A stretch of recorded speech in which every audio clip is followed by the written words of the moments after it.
شوف الآن في المربع الذهبي كل الحظوظ متساوية، كل الفرق يعني كل فريق عنده 25% نسبة نجاح ونسبة أمل أنه يفوز بالتتويج.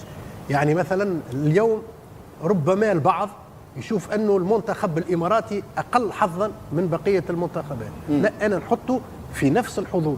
يعني لن تكون مفاجأة إذا المنتخب الإماراتي هو اللي يتوج باللقب.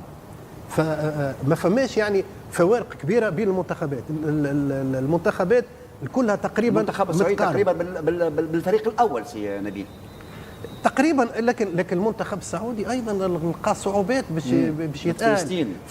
فكل المنتخبات متواضعه.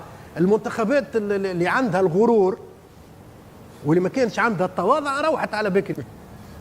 لكن المنتخبات اللي تتواضع واللي مقدره قيمه المنافسه واللي جايه بالحق وحتى ساقيها على الارض هي اللي وصلت للنصف النهائي، وهي اللي باش توصل للنهائي، وهي اللي باش تتوج ما عادش فما صدفه في الرياضه.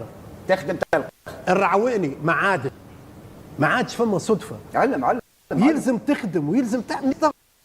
الناس قلت لك التفاصيل نتاع، واحنا جماعه من الناس في طياره نحبوا نهزوا كاس العرب. شويه تواضع.